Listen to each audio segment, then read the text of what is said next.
Music on Soundgarden's new album, Super Unknown, is as varied and unpredictable as the music-generating pipe sculpture in Seattle that is the band's namesake.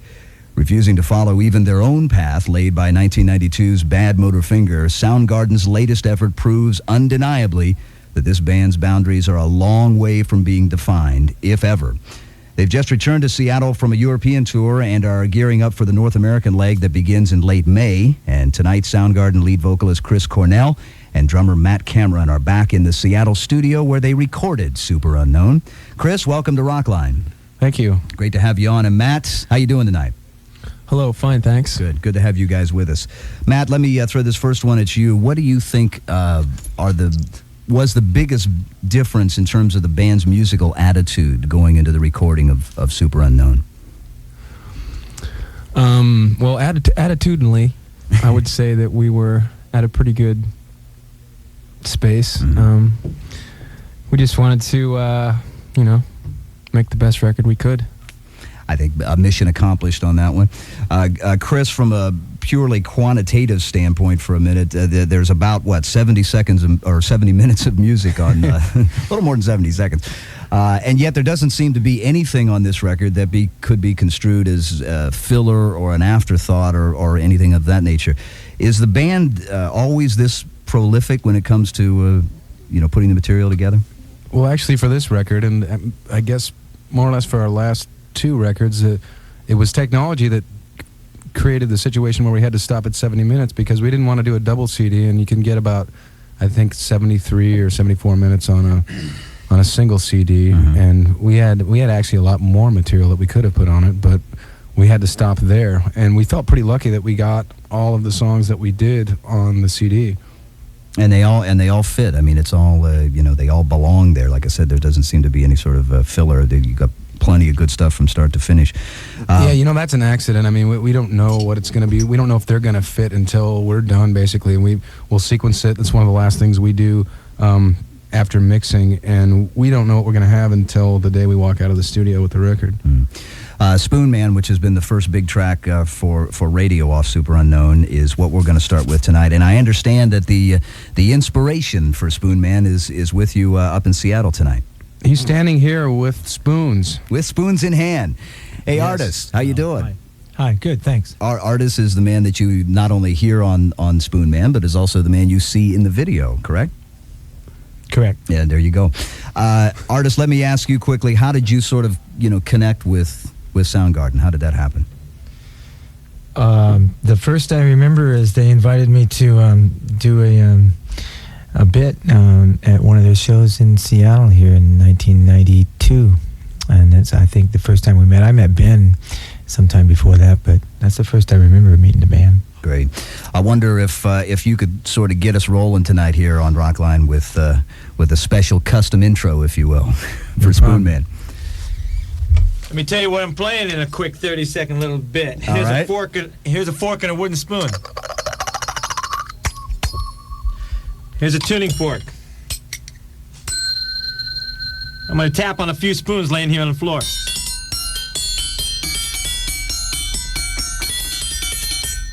Tuning fork in the right hand, pair of pie servers in the left.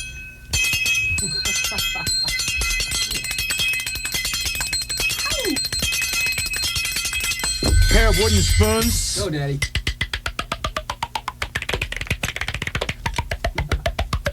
Pair of rice paddles in my left hand with a pair of wooden spoons in my right.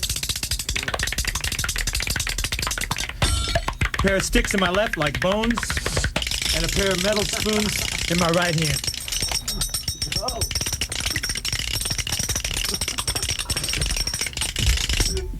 There you go, rock on! Woo. Spoon Man from the Super Unknown album from Soundgarden, with a little extra help there tonight from the Spoon Man artist. Amazing. Absolutely. Isn't it? It's incredible. It's absolutely amazing. And artists, thank you very much. Chris and Matt from Soundgarden joining us here tonight on Rockline, the only radio program that gives you the chance to talk to your favorite rockers. And if you got something to ask the guys from Soundgarden, now's the time to give us a call on our toll-free AT&T number, 1-800-344-ROCK. That's 1-800-344-7625. Rockline and AT&T. When we hit the phones tonight for Soundgarden, we'd like to welcome a brand new affiliate to the ever-expanding Rockline family of the best rock radio stations in North America. 101.3 WUFX in Buffalo, New York. Always first with new rock and roll. And tonight, for the first time, joining us on Rockline. And we look forward to hearing from you folks tonight and every Monday night on Interactive Radio Rockline. Chris Cornell and Matt Cameron from Soundgarden are with us. And our first call tonight is from Jacksonville, North Carolina. David's listening to 105 FM WXQR. David, you're on with Soundgarden. All right, guys. How you doing? Good. How are you? Hey. All right. I'd like to know, what's the story about calling the new LP the Whiteout LP? The Whiteout LP. I've never heard that before ever in my life, so I can't tell you the story. I've never heard that before. I like it. Yeah, it's got possibilities. It's an idea maybe for the next one. There you go. You heard it first here on Rockline. David, thanks for the call, I think, there. Sean is in Louisa, Kentucky, listening to Rock 105 in Charleston, West Virginia. Sean, you're on with Chris and Matt. Hey, guys. How you doing? Good. How are you? Just fine. First of all, I want to say the new album is really cool, and I like it a lot. And my question is, why did you decide to release it on vinyl? Well, actually, every album we've released has been released on vinyl, and in our opinion, actually collectively as a band, and we have a lot of friends that agree that vinyl sounds better. We think it sounds better, and if we're going to make a record and spend that much time and money on recording something, we want to release it on a format that we think sounds good. Yeah, there is a lot of debate about that sort of thing in terms of the digital sampling versus analog and vinyl and whatnot. And with vinyl, at least you're hearing everything, right?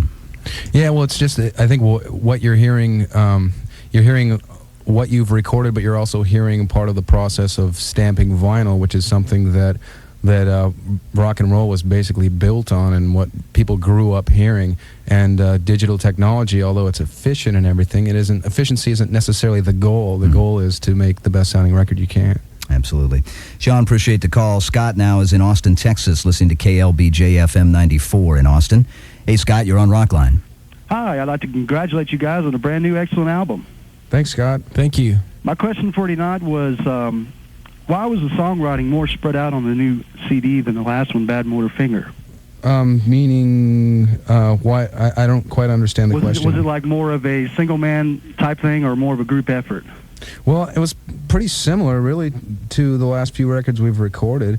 The way that we write songs is pretty varied. Anybody could write an entire song, or anyone could bring in music, or anyone could add lyrics. So that kind of changes from record to record. It just depends on what whoever in the band is interested in doing at the time. So we don't have a set way of writing, and we try to welcome any new method of it. Everything outside of someone outside of the band writing, which is something we've never done before and something we probably would never do. Chris, can you give me an example of things that are on Super Unknown, songs that are on Super Unknown, that maybe in the past you may have decided against putting on? Well, I think that's hard to say, yes or no to this song is something we wouldn't have done, or this song is something we would have, simply because those songs weren't around, like on Bad Motor Finger or Louder Than Love or Ultra Mega OK. It's difficult to say that there's a song on this record that wouldn't have made it on the last record because it wasn't there. Mm-hmm. But so there was no attitude on past records that say, well, that's not really Soundgarden type thing where. Well, yeah, there's always, I guess, going to be a little bit of that on every record that we do, and it just depends on what people are doing. If we're all separately as well as collectively writing particular kinds of songs, when it comes down to making an album, that's who we are and that's what we do. Right. And I wouldn't necessarily say there's something that we did on Super Unknown that wouldn't have been on a previous album. One of the songs that I think that struck me in any case as sort of new territory for Soundgarden in a way is this song on Rockline. This is Black Hole Sun. New album, Super Unknown, that is Black Hole Sun from Soundgarden. Chris and Matt are with us for the full 90 minutes tonight on Rockline. Back to the phones. Gainesville, Florida is our next stop. Roger's listening to Rock 104 in Gainesville. Roger, you're on Rockline with Soundgarden. Hey, Chris. Hey, guys. Hey. Hey, listen, I have two basic questions. One of them, what is the subject matter you guys are dealing with in Black Hole Sun? And secondly, what are your tour plans for the summer? Are you going to be at the 94 Woodstock or not? Well, we'll do the second one first because it's easier. No, we're not going to be at the 94 Woodstock. We're going to be doing our own headlining tour starting in late May and through most of the summer, through early August. And the subject matter for Black Hole Sun? Yeah, that's a little bit cloudier. That's sort of the title is more or less kind of a bit of asking for hope or feeling sort of grasping for some kind of hope out of depression or feeling sort of lost or sad. But the lyrics were more or less inspired by the music, so it's kind of ethereal and dreamy, and it's, you know, I didn't really go for anything specific there. Okay. Roger, thanks for the call. Let me run down some of the tour dates since the question has come up. The North American part of the tour opens on the 27th of May in Vancouver. They'll be back in Seattle on the 29th at the Kitsap Fairgrounds, and then in Spokane on the 31st of May at the Coliseum. In Salem on the 1st of June at the Armory, San Jose June 3rd at the Event Center, and Berkeley at the Greek Theater there on the 4th of June, Salt Lake City on the 6th, and in Denver on the 7th of June at the Red Rocks Amphitheater. And we'll have some more Soundgarden dates to pass along to you. Our next stop, Kenosha, Wisconsin. Laser 103 in Milwaukee is our station there. Hey, Tracy, you're on Rockline with Soundgarden. Hi. Hi, Tracy. Hi there, Tracy. Will you be taking artists on the road with you, and when will you be in Milwaukee? Someone else can probably tell you about when we'll be in Milwaukee, but artists, if he's ever around and he shows up, he's always going to come up and play with us. We're not planning on taking him with us, but you never know where he'll show up. He showed up in London. We just did a show in London, and he opened up for us there, and everyone loved him. And then he jammed with us on Spoon Man, and it was great. Cool. Tracy, they'll be in Milwaukee, by the way. The North American leg, the first part of this tour, will end in Milwaukee on the 2nd of July at the Summerfest, the big outdoor fest that they have there every year in Milwaukee. And we have a lot more time, a lot more music, and a lot more of your phone calls for Soundgarden coming up on the Global Satellite Network. Rockline Studios, Chris Cornell and Matt Cameron from Soundgarden are in our studios in Seattle, home of Rockline affiliate 99.9 KISW. And here's the song that was sort of the wake-up call for the rest of the country to this band, Soundgarden, Outshined. From 1992's Bad Motorfinger album, that is Outshined on Rockline tonight. And Chris and Matt are with us. Before we go, I want to correct something I said earlier. Our new station in Buffalo, by the way, is 103.3 WUFX. Okay, hopefully we got it right that time. 103.3 WUFX in Buffalo. Sorry about that, guys. Let's move on to our station in Seattle, which is where Chris and Matt are ensconced tonight. 99.9 FM KISW. And Ken is listening to us in Seattle. Hey, Ken, you're on with Soundgarden. Thanks. Hey, how's it going? Hey, homie. Hi there, Ken. This kind of goes. The first question kind of goes to Matt. I saw Hater open up for Pearl Jam back in December, and I was wondering, is Hater like done with and over now, or is there going to be anything else, or any more solo side projects from anybody? Yeah, Hater will continue. We'll do some more recording, hopefully. So yeah, what'd you think of that show? Pretty weird, huh? Yeah, it was. It was pretty cool. I liked it. I liked it a lot. Matt, you might explain to the rest of the country who may not be familiar with who Hater is or what that's all about. Oh, I think they know. Okay. No, it's a little record Ben and I did with John McBain, John Waterman, Brian Wood, Glenn Slater, Greg Keplinger, and Stuart Hallerman. Mm-hmm. Just a fun little party record, I guess. And we got to open for Pearl Jam. There you go. And while we were singing one of our songs, everyone started to chant for Eddie. And Eddie got really pissed at their crowd for doing that and scolded them. So it was kind of a fun evening. Yeah. Bad crowd. Bad crowd. Ken, you got another question? I couldn't quite figure that out. Second question is, you said there's a lot of extra material that you guys didn't put on the album. Will we see any of that maybe on B-sides or maybe another Psalms EP type thing, or? Probably not. I mean, whatever it is, if we want to use any of it, we'll probably put it on our next record. All right, Ken, thanks for the call. Chrissy is in El Paso, Texas, listening to 95.5 KLAQ in El Paso. Hey, Chrissy, you're on with Soundgarden. Hey. Hey, Chrissy. I'll tell you guys are about the best band out there. Thank you. My question is, out of the 3 albums that you guys have produced, which one do you think portrays the band as a whole most accurately? Well, the band as a whole, I don't know. I think that every record we make sort of it portrays the band as a whole during that period of time that we're making it. It's a representation of the period of time, you know, what headspace we're in at the time and what we're thinking of and what we want to do musically then. All right, Chrissy, appreciate the call. The opening track to Super Unknown is this tune, something called Let Me Drown on Rockline. Drown, again, from the Super Unknown album from Soundgarden. Chris and Matt are with us in our Seattle Rockline studios tonight. We're headed off to Chicago. The Blaze is our station there. Kathy is in Round Lake, Illinois. Kathy, you're on with Chris and Matt. Chris, Matt, hi, how are you guys doing? We're good. How are you, Hi, Kathy? Oh, fine, thank you. First, I wanted to say thank you very much for all your music. I enjoy listening to it all the time. Second of all, I have 2 questions. Okay. What inspired you guys to do Big Dumb Sex?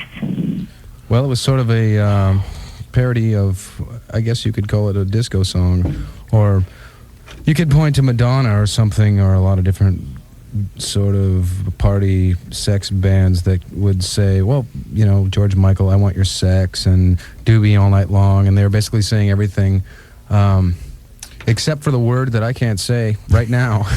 So the brown word. So don't worry, we won't say it. No, we're not going to say it. They're waving at us over there. But it starts with an F and it ends with a K, and it isn't fire truck. There you go. Okay. But I think Big Dumb Sex kind of cuts right to the chase, you know? Yeah, exactly. It was, well, this is the disco song with that word put in, and it was in there like 38 times, I think. Mm-hmm. I just sampled it once, and then we just popped it in there just a bunch of times. Boy, wasn't that a lot of fun. Kathy, you got another question there? Yeah, what did you think about Guns N' Roses remaking it? Well, they actually did. They did the chorus, I guess, about 3 or 4 times at the end of a T-Rex song, which I loved the T-Rex song, and I thought it was one of the better songs on that record. So we were pretty happy. Plus, we were the youngest band that they paid homage to on that record, which I had mixed feelings about that, you know. But ultimately, I guess it was a pretty flattering thing. By the way, Soundgarden will be in Chicago for 2 dates in June on the 10th and 11th at the Aragon Ballroom. There is where you can catch Soundgarden. Our next call is from Lansdowne, PA. Z95 in Allentown is our station there. Hey, John, you're on Rockline. Hi, guys. Hi. Hey, John, where are you from? Little town called Lansdowne. Lambsdown? Yeah. Oh, Lansdowne. We were just wondering. Yeah. Is that near Hazelton? Is that near Hazelton? It's between like Philadelphia and Allentown. Oh, okay. Cool. Anyway, I had 2 questions for you. First of all, I guess it was last year you guys were got to open some concerts for Neil Young, and I was wondering how did that come about, and what was it like working with him? Well, he had asked, I guess that was about the 4th time that he was going out on tour, where they had called us up and asked if we wanted to do some shows, and just about every time we were like either recording or we were on some other tour and it didn't work out, and we were actually recording that time as well, but we thought that probably would stop asking at some point, so we should maybe take him up on it. And so that was about 2 weeks into Super Unknown recording it that we went out and did those dates, and he was cool. Everything was great. The audience was really cool. They were interested in like listening to a band they'd never heard of before, which that we've had other experiences opening for other bands where that wasn't the case. So that was kind of refreshing. And you know, he was just a normal guy doing what he wants to do with music and being into his family and that kind of thing. It was pretty cool. Is it a challenge? Do you see it as a challenge when you know you're going to be performing in front of an audience that very possibly may not be familiar with the band? For us, it kind of isn't just because we go out and we do what we do anyway, and we try not to worry about it too much, and we try not to think about, well, are these the songs they want to hear, or maybe we should do something else, or maybe we should, change our set around a little bit. We don't usually do that. We just kind of play what we play, and they're either going to like us or not like us. But it is a pretty refreshing feeling when you're playing in front of a large group of people haven't heard your music, and they seem receptive and responsive, and they seem interested in listening to something new. And that was definitely the case for Neil Young's audience, which was pretty cool. That's great. It is Marblehead, Massachusetts, 107.3 WAAF in Boston is our station there. Mike, what's your question for Soundgarden? Hey guys, how you doing? Pretty good. Hey. All right. Do you guys have any future plans on a collaborative album like you did on Temple the Dog? And if not, what band would you most like to record a studio album with? Wow, that's a good question. We don't have any plans like that. And I can't really think of a band that we'd want to do that kind of a record with, to be honest with you. Do you have any suggestions yourself? What would you like to hear? I'd like to hear Pearl Jam again. I thought that was a really good combo. Well, what's your second choice, just in case they're not available? My second choice? Oh, man, that's up to you guys. Well, okay, we'll think about it. How about the Magic Band? We reform the Magic Band. That'd be good. And get them to do a collaborative record. What do you think about that? Does that sound good? Would be nice. Okay. All right. Got one vote from Boston there. All right, Mike, appreciate the call. Let me pass along a few more tour dates here for Soundgarden. On the 12th of June, they'll be in Detroit at Pine Knob on the... Pine Knob Amphitheater. That's Pine Knob. There you go. One knob. In Rochester on the 14th at the War Memorial, and 2 dates in New York at the Armory on the 16th and 17th. And then just outside of Boston, as a matter of fact, on the 18th of June in Fitchburg at the Wallace Civic Center. Those are some of the places where you can catch Soundgarden. We have some more dates to pass along a little bit later. Right now, though, we're going to talk to Jamie, who is in Peterborough, Ontario, listening to 101.5 FM. Hey, Jamie. Hey, how are you guys?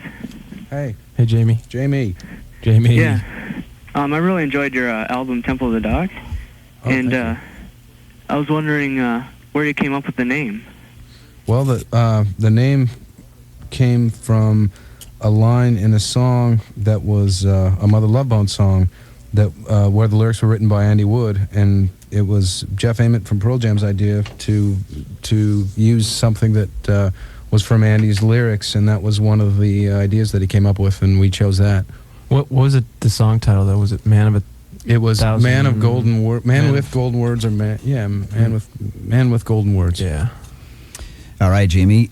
Dave is in Bethany Beach, Maryland, listening to The Beach, 93.5 WZBH in Salisbury. Hey, Dave, you're on with Chris and Matt. Hey, thanks for giving me a reason to stay up and listen to the radio. Cool. Stay up. You got to go to work tomorrow or school? No, I got to stay around and ride the bike or something. Oh, cool. Okay. Sounds like a busy schedule tomorrow for Dave. Yeah, it's rough. Somebody's got to do it. That's right. There you go. What's your question, Dave? Hey, I was wondering how you guys feel about being around and being the pioneers of the so-called Seattle sound, while other bands have come and jumped on the bandwagon and become real famous within half a year. Well, we're doing pretty well at the becoming famous thing ourselves, and we don't have much to complain about. I mean, we try and maintain sort of separate identity. We don't really worry about too much of what's going on around us, so we're pretty happy. It almost seemed that you sort of stood back from that almost deliberately, Well, yeah, I think it sort of happened peripherally, and we knew what was going on, but it wasn't really. It didn't necessarily have anything to do with us, and I think we feel pretty good about that. I mean, we just want to be who we are and do what we've always done and do what we feel like, and not be influenced too much by anything outside of what's going on in Soundgarden's world. And I think as long as we've been a band, the less that we think about what's going on outside of our world, the better off we are. Right. Chris and Matt are in our Seattle Rockline studios tonight live, and once again from the platinum-selling Bad Motor Finger album, this is Rusty Cage. Rusty Cage from Soundgarden. Chris Cornell and Matt Cameron from the band are with us tonight on Rockline, and we head back to the Chicago area, Waukegan, Illinois to be precise. Danny's listening to 103.5 The Blaze. Danny, you're on Rockline. How you doing? Hi, Danny. Chris, Matt? Danny. All right. Hey, I got a quick question for you. Now, I feel like I'm, a true Soundgarden fan. I've been with you guys for years, okay? Me and my brother got up real early in the morning, Saturday, to go get some tickets. All right, you know, we get there, we get our tickets, and 5 minutes after we get our tickets in our hand, the show sold out. You know, we're like, all right. And then we hear you guys schedule this second show, and it's like the day before on Friday. So now all of us true Soundgarden fans who got up in the morning, you know, and went there, we got to wait for, you know, the second show, which should have been the first show. I'm just wondering how and why did that happen?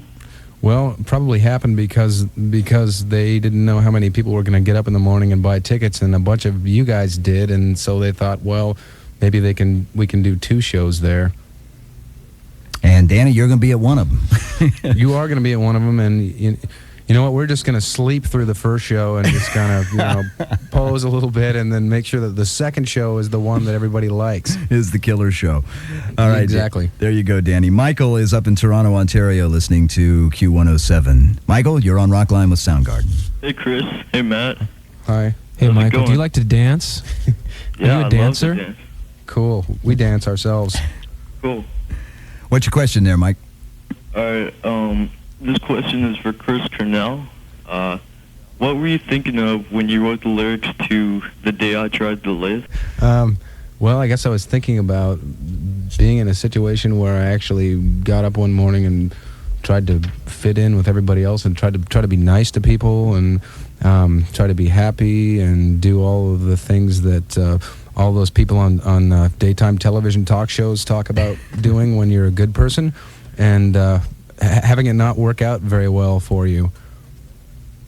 There you go. Chris, what were you thinking of? It was a moment, and I thought it, and it became a song, and I'm not going to apologize for it, but it's a real thing, and a lot of people have trouble fitting in. Probably everybody does at one point or another, and maybe I do more than some people, but that song is sort of a testimony of actually, well, I'll give it a shot now and then. Yeah. And I understand this is going to be the next single and the next video from Super Unknown. It's called "The Day I Tried to Live," from the latest effort by Soundgarden, and will also be the new single and the new video from Super Unknown. Chris, I read a quote where you said songwriting is the proximity of the possibilities. Wonder if you good could quote, Chris. That's awesome. I thought it was rather tastefully done myself. Could you expound on that a little bit? Well, it's like seeing or having an idea, and when it's in idea form or when it's in your head or it's part of your imagination, it's pretty broad, and actually writing it and actually performing it or playing it or recording it is sort of a narrowed down version. It's like nailing down that idea, which it's never going to include what your imagination entails, because your imagination is sort of is quite a bit broader than that. There's if you're humming a song in your head or you're thinking a song in your head that you've never played or has never been written before, there's really no beginning, middle, and end. It just kind of floats around, and the actual act of writing it and making it a song is pulling in pieces of that and narrowing it down to one specific version of that. Right. Sort of taking the free-flowing imagination and pulling some things out of that to... Yeah, and so the trick or the challenge is to make that song fleshed out as close to the original version that your brain was thinking. Right. And that's sometimes a pretty hard thing to do. I'm sure. Chris Cornell, Matt Cameron from Soundgarden. We have more of your phone calls coming up on the Global Satellite Network. With Soundgarden on Rockline tonight, and we head to the Northeast once again to Amherst, Massachusetts, 107.3 WAAF in Boston, our station there. Hey, Ron, you're on Rockline with Soundgarden. Hey, guys. How you doing? Pretty good. How are you? Hey. All right. I just want to say that I think you guys are really amazing, and those Pearl Jam guys got nothing on you and all that. Well, you never know. Hey, come on now. You never know. That's just what You're from the land of Dinosaur Jr., aren't you? Yeah, actually, I don't live here. I'm from a couple towns down, but it's a nice place to live here. Are you a student? Or? Which it usually is. But Are you a anyway, student there? I got a question for you. Okay, never mind. Sorry, I've just been on hold for a while. But anyway, I heard that you guys are going to be doing music for, like, a video game or something, like, for the 3DO. For what? Any idea what I'm talking about? No. Road Rash? Yeah, Road Rash. Yeah, Road Rash. Oh yeah, they did. They used some of our songs in it. What is that exactly? It's like the coolest video game ever invented. It's It's a video game where you ride Japanese crotch rocket motorcycles and you race and you beat the hell out of other riders and knock them off their bikes and you kill police and stuff like that. Hey, sounds like fun.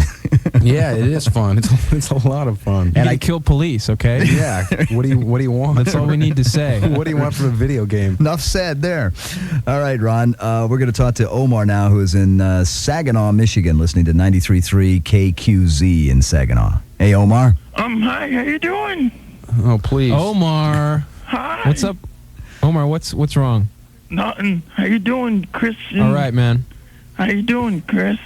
I'm doing fine. You have a really, really bad Bob Goldthwait impression you got going there. Well, you should probably clear your throat. I thought it was Fat Albert for a minute.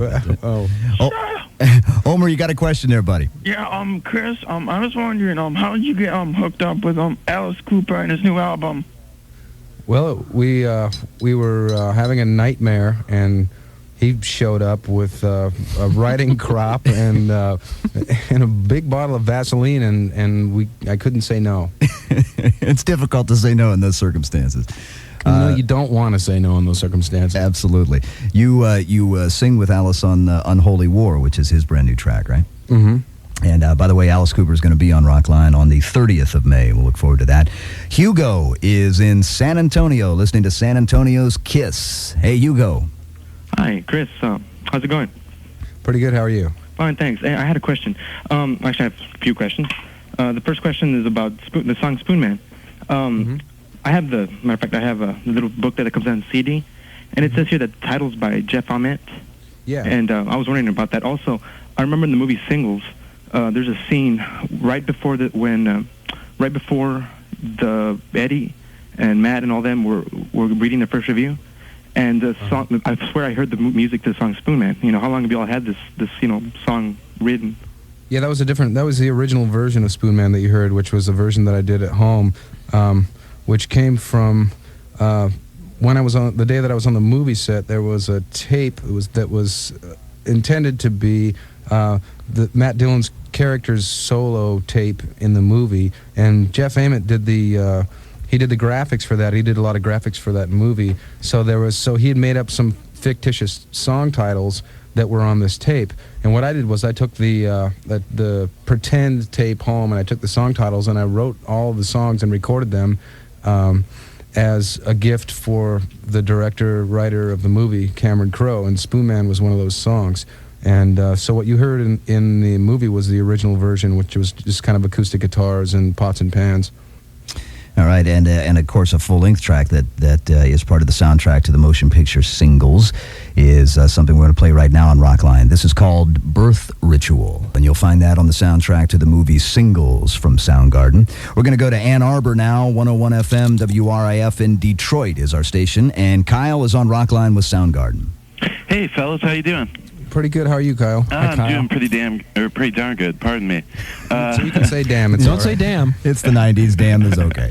Well, after the FK thing, Yeah, there you go. Yeah. That whole fire truck thing threw us all off.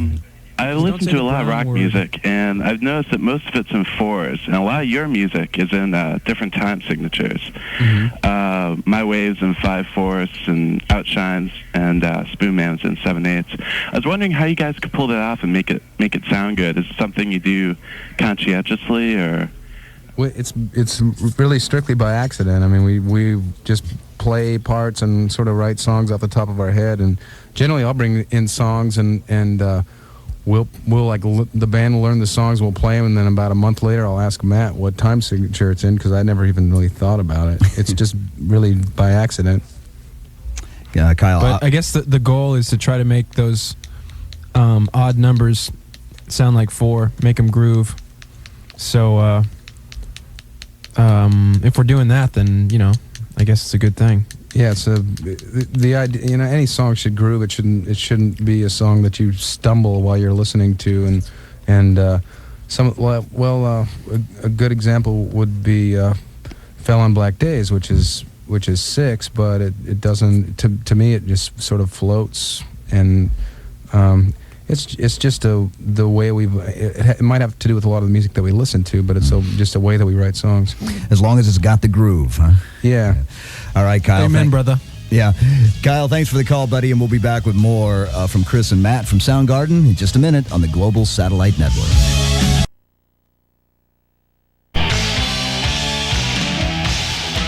Live via satellite from Seattle, AT&T presents Rockline, the weekly radio show that gives you the opportunity to interview the biggest names in rock and roll. How you doing? I'm Steve Downs. Rockline is brought to you by 1-800-CALL-ATT. For long-distance collect calls, know the code. Just dial 1-800-CALL-ATT. Tonight, Rockline, North America's leader in truly interactive rock radio, is very proud to kick off 1995 with one of the biggest bands on the planet, Soundgarden. If you'd like to speak with Chris, Ben, or Kim from the band, call our toll-free number 1-800-344-ROCK. That's 1-800-344-7625. One number toll-free from anywhere in the United States and Canada. We are back up in what has become our Rockline home away from home lately, Bad Animal Studios here in Seattle, for our first live show of 1995 with Soundgarden. Although the last leg of their much-anticipated headline tour had to be cut short last fall when Chris Cornell developed throat problems, all in all, 1994 was a very good year for Soundgarden. Their album, Super Unknown, exceeded all expectations, triple platinum and counting. Black Hole Sun was one of the most played songs on rock radio in 1994. And just last week, Soundgarden received 4 Grammy nominations. But that was then, and this is now. Chris is once again in full voice, and the band is in pre-production on their new album that will hopefully be out sometime this fall. And Rockline is very proud to welcome vocalist and guitarist Chris Cornell. Chris, welcome back to Rockline. Thank you. Guitarist Kim Thayil. Kim, how you doing? Okay. And on bass guitar, Ben Shepard. Ben, welcome to Rockline. Hello. We're all here in Seattle. Chris, let me throw the first one your way. You've said in the past that you never really did anything special in terms of working on your voice or protecting your voice or anything. You just kind of let fly whatever. In light of what happened last year, have you changed that at all? Are you doing anything special vocally to sort of protect the cords, as it were? Well, I gargle with latex condoms. Do you? Yeah. And has that helped? It's amplified the protection. Is that right? It doesn't do much for singing, but I can do a lot of other neat tricks, and I don't have to worry about it contracting anything. Probably a lot of fun at parties, I would imagine. It's more fun on the tour bus. I bet. Conversation piece for everyone. Kim, 4 Grammy nominations. Does that mean anything to the band, really, in the grand scheme of things? Yeah, we're disappointed. We expected at least 6. Really? But I mean, does it? Do you like wait to see what the results are? Do you sort of get involved in it, or is it just? It's something that probably makes our parents happier. Yeah. Ben, when the tour had to be cut short last fall, you guys had some unexpected downtime. What'd you do with it? What'd you do on the time off? I went nocturnal completely. Is that right? I watched my cats grow, and that's about it. That was it. Well, so you had time for that then. We are here live in Seattle with Soundgarden and the latest single, this one written by Chris and Kim. It's called My Wave on Rockline. My Wave off the Super Unknown album from Soundgarden, with us tonight for the full 90 minutes. Hey, if you've ever wanted to see a Rockline show live, well, if you're our grand prize winner, thanks to the fine folks at AT&T, you will. A little later on in the show, I'll announce the winner of a trip to Hollywood to see a Rockline show live, all courtesy of AT&T. If we pull your name out of the hat, you will be flown to Hollywood, spend 3 nights in a fine hotel. We'll give you $200 to walk around with, and you'll see a Rockline show live. All of this courtesy of Rockline and AT&T. We're in Seattle tonight with Soundgarden. For your chance to interview Ben, Kim, or Chris, give us a ring right now on our toll-free AT&T number, 1-800-344-ROCK. That's 1-800-344-7625.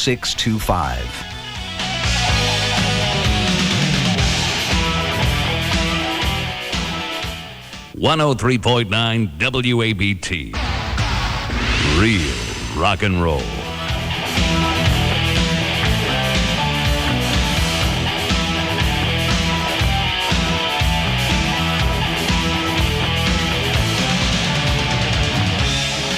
Welcome back to Rockline. Before we hit the phones tonight for Soundgarden, we'd like to take a second to welcome a couple of brand new members into the Rockline family of the best rock stations in North America. First of all, Oh, never mind. We're very happy to welcome the folks listening to Edmonton's only rock, The Bear, 100.3 CFBR FM up in Edmonton, Alberta, Canada, checking us out for the first time tonight. Also, to everyone listening to Louisiana's Rock, 92.3 WCKW in New Orleans. We hope to hear from you folks tonight and every Monday night on the only show that week in, week out gives you the opportunity to speak with the biggest names in rock and roll, Rockline. We are with Soundgarden, and our first call tonight is from Chrissy. She's listening in Austin, Texas to KLBJ FM 94. Chrissy, welcome to Rockline. Hi, guys. I wanted to thank you for releasing so much on vinyl because I really enjoy collecting it. And I was wondering what prompted you to release so much on vinyl over the years, and will you continue to do so? Well, probably most of the records we bought over the last 10 years as a band was on vinyl, so we never had any intention of making any records that weren't released on vinyl. It wasn't even really an issue. It was sort of just something we intended to do. And it's not, and you don't really do it from a collector's point of view as far as the people who are buying it, but as I recall, Chris, when you were on last time, it sounds better. Well, yeah. I do think it is superior audio format, and I think the other guys in the band would agree, and then you get people like Neil Young and Tom Petty who also think that. Right, absolutely. All right, Chrissy, thanks for the call. We're going to stay in Texas now. El Paso is our next stop, 95.5 KLAQ. And Cesar? Yeah. It's Cesar. Go ahead. Yeah. You're on, buddy. Okay. Yeah, my question is, I guess mainly to Chris. How was it to record with Brian May from Queen and then co-writing on Alice Cooper's latest album, Unholy Wars? They were both pretty distant arrangements because, the Brian May thing, he was asked to do the song for the record, and then he asked us if we wanted to contribute, but he wanted us to like do a live version of We Are the Champions or something, and we didn't really want to do that, so we asked him if he'd be interested in playing on one of our songs, and he was pretty cool about it, but he actually played his parts separately, in fact, in a different country than we did ours. So it wasn't, we didn't really record with him, I guess, is what I'm trying to say. And, with the Alice Cooper thing, it was the same thing. There was songs that existed that he was interested in recording, so it wasn't really a collaboration much. Andy is in Chilton, Wisconsin tonight, listening to the Rockin' Apple 105.7 WAPL. Andy? Hi, guys. Hi. I know you guys have probably been asked this a lot of times before, but I'm going to ask it anyway. A lot of bands nowadays are being compared to their fame as being thrown upon MTV, and people are saying MTV is the only reason. And I'm going to ask you guys, do you guys think that MTV exploited you or helped you? Well, probably both. I mean, their programming is basically borrowed from bands and record labels that pay for it. 100% of it. It doesn't cost them anything, at least in terms of the video programming. So it is a total exploitation. But also to a degree, there's going to be a lot of people that either don't know or don't care to know how to find out about bands in any other way. And there's a large group of people that probably learned that Soundgarden existed and were interested in something they otherwise might not have ever heard. So, all right. Do you enjoy doing videos? Is that the whole process? Sometimes it always kind of seems like it might be cool when you're first sort of talking about the idea, but generally it kind of always ends up not being that much fun. It's not really designed to be fun, I guess. It isn't. All right, Andy. Carol is in Seymour, Connecticut, listening to 106 WHCN in Hartford tonight. Hi, Carol. Oh, Carol. Hi. You're on. Okay, hi. I wanted to know, in the song Head Down, what are you trying to say in that song? I'm interested in the meaning. And also any influence, whoever influenced you to write that song. Well, my tape deck influenced the song. And I don't know what I'm trying to say in it. You tell me. What do you think the message is, Carol? Oh, Carol? Yes. What do you think the message is? Honestly, I don't know. I just like the music. But I always wonder when I'm listening to it what it means. Yeah, that's going to happen with us a lot, because we don't always necessarily write direct lyrics, or, if we write about specific things, sometimes, it can be it can be affected in one line as opposed to, you know, a song about, you know, like Born in the USA. All right, Carol, thanks for the call. From 1991's Bad Motor Finger on Rockline, Outshined. Outshined from Soundgarden, who are with us tonight live on Rockline here in Seattle. And now's a good time to remind everyone that we are very excited about our brand new affiliation with America Online. And for those of you already using the service, you can find Rockline online via the keyword Rockline. Once in our area, you'll find, dare I say, a plethora of information about the show. A myriad? Or a plethora and a myriad, actually. Also, artist bios, pictures, sound bites, and how you can order Rockline promotional ideas and a whole lot more. And if you've never been bitten by a sound, it is truly an experience worth having. Now, if you're not yet speeding on the information superhighway, we here at Rockline can at least get you in the slow lane, as it were. Hey, and if you'd like to try out America Online for 5 hours free, all you have to do is send us a postcard with your name, address, phone number, and whether you use Mac, Windows, or DOS, and send it to Rockline Online Offer, P.O. Box 4383, Hollywood, California, 90078. I'll give you that information again a little bit later on in the show. And while we're on the subject of AOL... Its bark is worse than its sound bite. Let's go to... not that funny. Let's go to America Online right now. We have a caller whose name is Dig That. I assume that's a computer name of some sort or another. Anyway, he wants to know, he says that in the past week's Rolling Stone, you guys apparently spent some time with a girl stricken with cancer through the Make-A-Wish Foundation.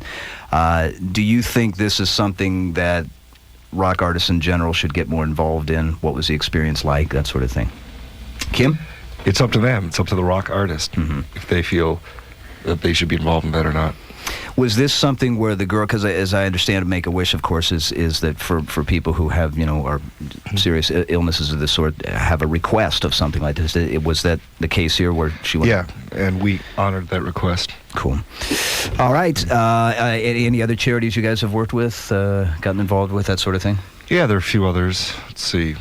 Well, Greenpeace. Are they a charity or are they politically active? Well, perhaps a politically active charity. Right. We just did a song for a compilation record for Home Alive, which was, I don't know when the record is due out. Do you know? No. March.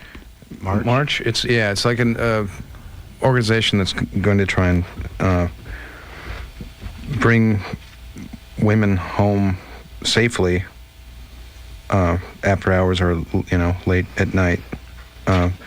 I guess based on what happened with Mia Zapata, who had left a Seattle bar at night, never made it back. We had Joan Jett on last year, and she talked a little bit about that. And I think she's on this album as well, and Pearl Jam and a few others. So, and that, do you know if that album's going to be available on a national basis, or is it just in the Seattle area, that kind of thing? Yeah. Yeah, hopefully it will be. It is for sure. Good. Okay, great. Is it going to be on Belltown Records? No one knows. A huge blank stare, was it? We're not sure. And it's called Home Alive, which is the name of the organization and the album. So look for that. It's a very worthy cause. We will have more with Soundgarden and more of your phone calls and more music coming up on the Global Satellite Network.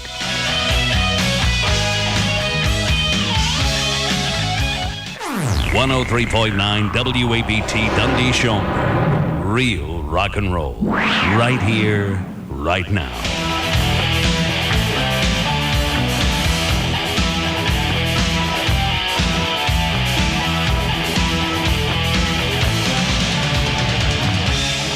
We are back live in Seattle with Soundgarden tonight. Don't forget, next Monday night, be sure to join us for another special evening of live music and your phone calls as we introduce you to a couple of great new singer-songwriters, Seattle native Pete Droge and Todd Snyder. I'm sorry? Yeah. Pete's a cool guy. Very talented person. Absolutely. He works with Mike McCready, right, from Pearl Jam, I think. I think Mike produces demo tape. Okay.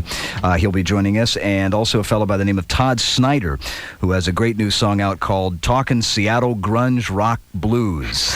Okay. We'll be hearing that next week, along with Pete Droge and Todd Snyder next Monday night. And also, don't forget, this Wednesday night, a very special edition of Rockline on a special night and a special time with the only live radio appearance of Jimmy Page and Robert Plant. That'll be this Wednesday night. Check your Rockline station for the time on a special edition of Rockline. Soundgarden is with us this evening. Back to the phones we go. Worcester, Mass. is our next stop. 107.3 WAAF in Boston is our station. And Mick, you're on with Soundgarden. Hey, how's it going? I do a lot of free writing, and I'm starting to learn guitar a little, but I'm having trouble kind of putting the lyrics to the music or vice versa, and I was just wondering if your lyrics come from the music that you write or vice versa.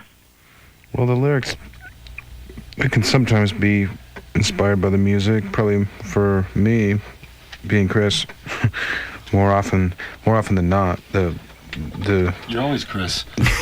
Well, yeah, he doesn't know that though. He doesn't. For all he knows, we could be actors.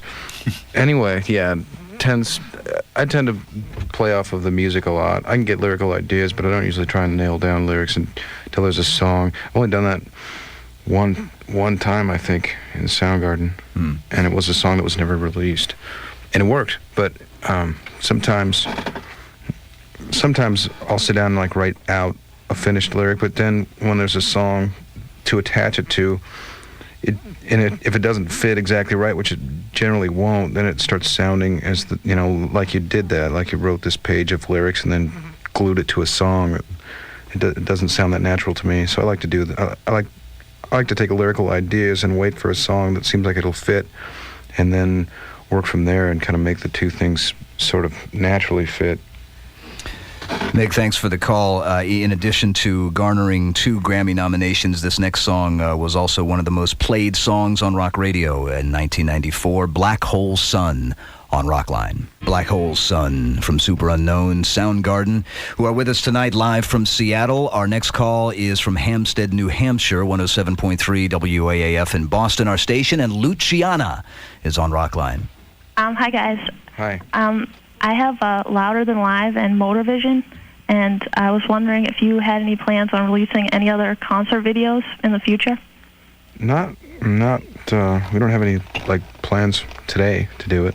I don't know. If we do, it'd be definitely kind of the distant future, because the near future is writing and recording another record. So, yeah, you never know. I'm sure something will happen someday. How far along are you in the new album department? Let me check that department. check that file. Not very far, really. Yeah. Okay.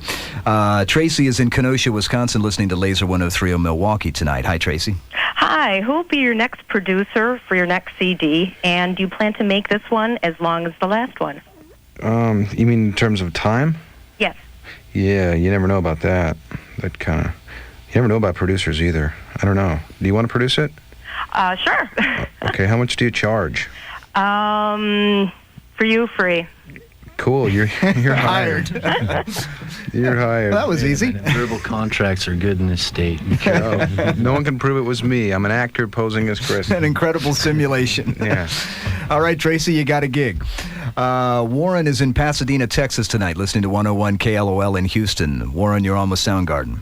Hey, guys, how's it going? Good. My question was, do y'all have any side projects lined up, like MACC and Temple of the Dog, or any soundtracks or anything? Not really. We just got a producer a second ago, but no, nothing really that I know of. What about? I don't know. Any hater stuff? Yes. Anything hater-wise? No. Okay. All right, Warren, thanks for the call. Rockline is live from Seattle tonight. Chris Cornell, Kim Thayil, and Ben Shepard from Soundgarden are our guests for the full 90. My name is Steve Downs, and this is Rusty Cage. Rusty Cage from Soundgarden. Steve Downs here with the guys in the band.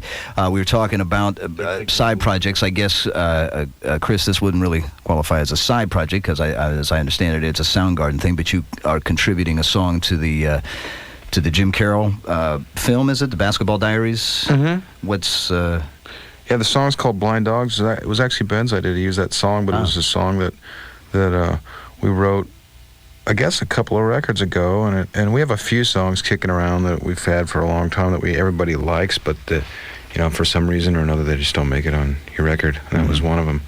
And actually, that song was we were arranging it and rearranging it and arranging it and rearranging it, and it never really seemed to be ready. And then when Ben thought about trying it for the movie, we just sort of did one of the many arrangements that we had come up with at one point, and sounded great, fine. when you get some distance from something, I think sometimes you realize maybe it was fine the whole time, you just didn't have a perspective because you heard it too many times or you tried it too many times, and it doesn't sound like a song to you anymore. It sounds like a room that you keep trying to redecorate. Yeah.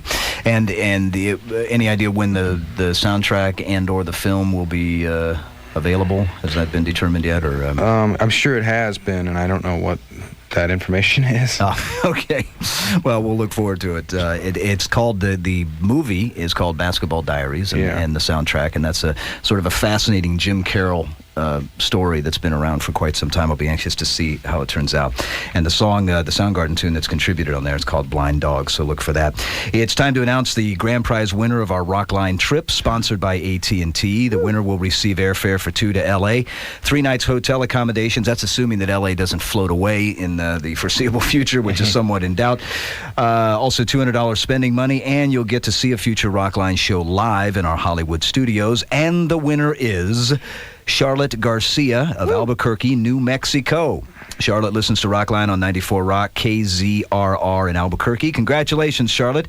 You and a guest will be coming out to check out Rockline in Hollywood live, courtesy of AT&T. And we will be back with more from Soundgarden on the Global Satellite Network.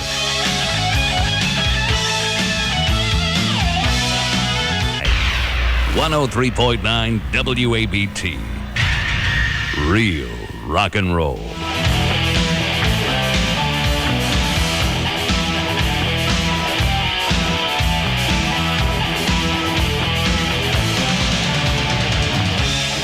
We are back live from Seattle on Rockline tonight, and a quick reminder that everyone who gets on the air tonight with Soundgarden will receive a CD copy of Super Unknown, courtesy of A&M Records. We head back to the phones now. Blackburn, Virginia is our next stop. Rock 105 in Christiansburg, I guess that is our station. Anna, you're on with Soundgarden. Hi. Is there anything that you guys have never been asked that you'd like to get off your chest? Pardon me? Is there anything that you've never been asked that you'd like to get off your chest? God, considering how many interviews we've done in the last few years, I think we've probably been asked just about everything. Pretty much it's all been covered. But honestly, that's a really good question, though, and I appreciate it. All right, Anna, thanks. But apparently it's all been covered in one way or another. Tim is in Bayside, New York, listening to 92.3 K-Rock in New York City this evening. Hi, Tim. Hi. Yeah, Ben. This question is for Ben. Ben, are you going to do any more stuff with Hater? Maybe. Yeah. It's hard to organize all that stuff. But nothing... I'm too lazy to organize things like that. Nothing that's actually in the works or being thought about or recorded or anything like that? Yeah, we did another session, but I'm too self-conscious about it. I hope it doesn't come out. There's a vote of confidence for you. All right, Tim. Hopefully it will. We'll look forward to that. Christian is in Sterling Heights, Michigan this evening, listening to The Riff in Detroit. Hi, Christian. Hi. Hi. I was wondering what your opinion is of the new bands that are out there nowadays, and what you would like to see more of. I think what would be good to see more of is probably like a more diversity, across the boards, without there really having to be movements or scenes, like the way Seattle was to us 8 years ago. It was very diverse. It wasn't what people think it was in terms of it being a city where everybody just plays like loud guitar riff based music. It was a very diverse scene. It was very experimental. A lot of different bands did a lot of different things, and it'd be great to see that happen on a level where all of these diversities get kind of the same amount of exposure and the same amount of effort and time paid to them by the media, you know, and by fans, you know. Just a much larger diversity. Seems like things are sort of packaged nowadays in groups, and if one band does really well musically, and you know, does really well success-wise, sells a lot of records doing something, then any other band that comes along that sounds remotely similar or is doing something that stylistically might be similar gets a lot of airtime and gets a lot of ink and gets a lot of attention. And to me, it should almost be the other way. You know, if a band is successful doing something, you know, you should go somewhere and look somewhere else, look for something else. Is it still possible up here for new bands to you know, be able to? I mean, is that creative environment still existing up here, or that ability to come out and try something new and not be sort of boxed in kind of thing? I think I think that can exist anywhere you want to make it. You know, I mean, we didn't have the best environment for it when we started out. There wasn't really clubs to go to. There was like 2 bars that were 21 and over clubs. There was no place for us to play to our real fans, most of which you know, were under 21. But you can do anything you want anywhere you choose to do it. The problem with Seattle is that seems to be a lot of musicians from all over the world coming here to kind of try and do what they feel is sort of Seattle music. Right. All right, Christian, thanks for the call. We're going to go to St. John's, Newfoundland right now. Oz FM is our station there. And Dave, you're on Rockline. Yeah, how you doing, guys? Hi. I was just wondering what you guys thought of critics categorizing your music, the music that you're playing now. I don't like it when critics satirize our music. We take it very seriously. I think it's kind of funny when they try and categorize our music, because when you take Super Unknown, a 70-minute record, or however many minutes it was, pretty long record, right, guys? 72, right? Yeah. 72. Anyway, yeah, pretty long. As much as you can fit on a CD, and with the diversity that was on that record, it's kind of interesting. It's like watching critics try and jump through hoops to try and explain to somebody just exactly where it is we are coming from, particularly without them knowing us. It's kind of funny. And yet, really, from a critic standpoint, this band has almost always been favorably received critically. What do you mean, almost? Let me rephrase that. They've always been favorably. Did I miss something? Those are the ones that met us. I mean, ultimately, they meet us and we get slammed. Yeah. All right, Dave, thanks for the call. Once again, from Super Unknown on Rockline, Soundgarden fell on Black Days. From Soundgarden, Steve Downs here with Soundgarden live in Seattle tonight. We're going to go back to New York, 92.3 K-Rock. And Robin. Hi, Robin. Hey. I just wanted to know, this song, Fell on Black Days, happens to be the biggest influence on me right now. I want to know what the first 2 lines, whatsoever I've feared has come to life, whatsoever I've fought off became my life. Where'd you get that, and what does it mean to you? Well, I guess to me it's kind of self-explanatory, really. I mean, but it's not literal. It's not it's just sort of, you know, the way you might feel some days if you're in a really down mood, or a negative mood. You might think that. I tend to occasionally feel like everything, you know, try to avoid or hide or cover up or hope doesn't exist. Kind of actually is more real than what you kind of hope is reality, which is generally a facade. Got that? Does that explain it, Robin? All right. Thanks for the call. We're going to go to Prescott, Arizona. DC is on the line. All right. Hey, DC. DC. Yeah. Oh. I have a question for Chris.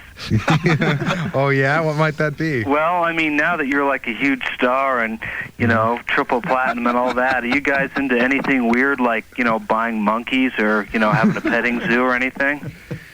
Well, you know, I actually... if you can impersonate Droopy, we'll answer that. Ask the same question doing Droopy, please. Bill Peabody here. DC is your manager, is that right? Tour manager. Tour manager. Yeah, but we're not on tour, so I don't know what the hell he's doing on the phone. Don't you have like a job now? Who are you representing Weren't you now? working with the Cult? Yeah, I'm working for the Cult, and you know what? Lobby calls in 15 minutes, and you guys have some Ecuadorian phoners you need to do. They'll get right on that, DC. Thank you. Yeah, I'm sure. Hey, how come you were asking that monkey question? Does that have anything to do with maybe something you've done in the past for employment? You know what? It could, and you know, I'm always trying to perfect my zookeeping skills, and I figured that now you're at that stage in your career where, you know, a monkey would, you know, make perfect sense. You see, he's into this because he's looking for job security because he used to have to take care of Michael Jackson's monkey Bubbles. He used to have to change his diapers and take him out and provide Bubbles with log for men. Yeah. Well, I used to take Bubbles to the strip clubs. Let's get it straight. Well, that could be a full-time job in itself. He's having trouble getting other employment with that kind of experience, though, because not that many other bands are into that kind of thing. No, that's true. They don't want to work with tour managers who have a monkey in their band. Yeah, it's a limited field, yeah. DC, Well, I'm trying to expand it. thanks for the call. How's things in Prescott? Oh, pretty damn boring. Well, there you go. If it wasn't for my gun, I don't know what I'd do. Oh, yes. There you go. All right, thanks for the call, All right, DC. see ya. Take care. Bye. We're going to go down to Houston now, 101 KLOL. Simon is down there. Hey, Simon. Hi, how you doing? Hi. Is this Soundgarden? Yeah. How y'all doing? All right. Good. I was wondering, like, how y'all felt about, like, when Guns N' Roses put Big Dumb Sex on the Spaghetti Incident. Like, how'd that make you feel? Like, well, I guess you knew about it, but, like, are they, like, you know, do you look up to them or they look up to you? Or? I don't know. I guess, you know, it was kind of, to me, it felt kind of cool, I guess, in a sense, because the whole record was them sort of paying homage to influences. So I don't know if that was, you know, that song it was an influence or not. But then on the other hand, I was kind of scared because we were by far the youngest band on that record, and you kind of think, wow, Guns N' Roses like paying homage to these dinosaur bands, and then they do one of our songs. Thanks a lot, guys. Right. Throw another shovel on my head. Thanks, Simon, for the call. Speaking of paying homage, I don't know if that really applies to this next song we're going to play, but this is one of the few cover tunes that you guys have ever done, which is Come Together from the Beatles. What drew you to that song in particular? If you were going to do a cover, why that one? Any particular reason? I don't know. I think our style lent itself to that song somehow. Because most of the time when we do a cover song, we try and kind of do a Soundgarden version. So we'll pick a song that will do that. You know, that will lend itself to what we do and kind of what we are, and this song kind of did that pretty well. Goes like this. You'll find this on the B-side, by the way, of the single Hands All Over. Soundgarden on Rockline and Come Together. Come Together from Soundgarden. And we will have more with Chris, Kim, and Ben, and more of your phone calls coming up on the Global Satellite Network.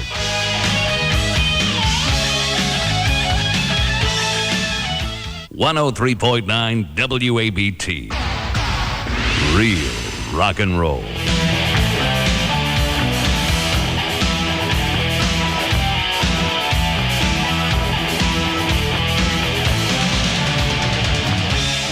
We are back on Rockline with Soundgarden, and we're going to head back to America Online this evening, who is joining us for tonight's Rockline show with Soundgarden. We're going to we got a message here from Janitor Boy, and Janitor Boy would like to know. He said in your Rolling Stone interview, you mentioned the Pearl Jam folder on Rocklink, and his question is, how often do you go into folders, if at all, and do you ever post? No, Janitor, arch enemy of He-Man. Boy. Do you ever get get into that? I've gone through a few folders, but I don't usually, you know, what I noticed happens is that whatever the topic of the folder is, which is like, say, if you're thinking of a band, in terms of a band, there'll be like a certain amount based on the band, and then it seems like there's a lot of it of like, hey, butt cheeks, this is like numb nuts. Haven't talked to you, haven't seen you in a long time. What's going on with your mom? She had that skin problem, and then they talk about that. That's usually, you know, I've noticed that a lot. Seems like then someone will kind of come in and try and direct the topic back to what it originally was for. Okay. All right, thank you, Janitor Boy. Can you say butt cheeks? Is that I suppose. I actually heard it just a minute ago. Butt cheeks. We're going to talk to Dan. He's in St. Cloud, Minnesota tonight, listening to Rockin' 101 in Sauk Rapids. Hi, Dan. Hi. Hi. Hey, guys. Hey. Yeah, I heard you guys on last night on that Pearl Jam radio pollution thing. Uh-huh. I was wondering, how did the guys from Pearl Jam approach you about that? And what were your feelings toward it? What do you think they were trying to say with that whole thing? Well, it was pretty. I mean, as far as how they approached us, it was like called us up on the arms akimbo. Called us up on the phone and asked us if we want to do it. You know, just like phone message, kind of. We're doing this thing, and we want to know if you want to do it. But I think it's really cool. I think it's probably unusual, and which is probably the worst thing about it is that it's unusual. It'd be cool if more people were able to do that kind of thing with radio airtime and play music that they like and have live music and things that you don't normally hear day to day and probably won't hear until somebody does something like that again, next year. It's too bad that there isn't more of that type of free-form broadcasting. And but it's great that someone or a group like Pearl Jam's in the position to do it, and then they do it. That's really good. And you played a couple of new songs, in fact, right? You played Blind Dogs last night. Yeah, we played. Actually, all the songs we played last night were songs that have never, we've never played live before. We just kind of we didn't really want to do things we've done and heard, so we rehearsed like twice and just sort of dug up a bunch of songs. One of the songs was actually the original version of "Fell on Black Days," and so. For whoever listened to it, guess which one, huh? There you go. All right, Dan, thanks for the call. Another time when the members of Soundgarden and Pearl Jam came together was on this particular tune that we're going to play here. In fact, as I understand it, Temple of the Dog was the name of that came from a Mother Love Bone song. Is that right? It was a line in a song, "Man with Golden Words." Right. It was an Andy line. Say hello to heaven, Temple of the Dog on Rockline. Temple of the Dog, say hello to heaven. And we are with Soundgarden, and we will come back live from Seattle on the Global Satellite Network.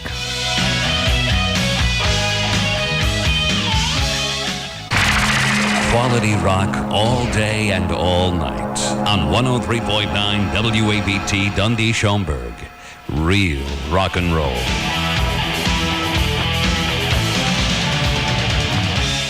I want to say thanks to everyone for listening and for calling in tonight. Don't forget, coming up, a very special edition of Rockline at a special time and day this Wednesday night, January 11th, featuring the only live North American radio appearance by Jimmy Page and Robert Plant. And then next Monday night at our regular time, live music and conversation with Pete Droge and Todd Snyder. Also on the way, the Black Crowes, live from London, England on January 30th. Extreme, back-to-back shows featuring all four members of Van Halen, and the world premiere of the new album from Collective Soul, and much, much more. Special thanks tonight to Susan Silver, Aaron Haley, and Sherry Anderson of Susan Silver Management for all of their extraordinary help. Thank you very much, folks. It's always a pleasure to work with you. Also to J.B. Brenner and Laura Swanson at A&M Records, and to the fine staff here at Bad Animal Studios in Seattle. Once again, a fabulous job to Dave and everybody. And finally, to our guest tonight, Kim had to duck out early, something about having to go see his mom. So yeah, Kim ducked out to see his mom. We couldn't hold him back from that. But Chris and Ben, thanks a lot for being on the show again. We appreciate it and hope we can do it again. Good luck on the new album, by the way. Thanks a lot. All right, my name is Steve Downs. See you.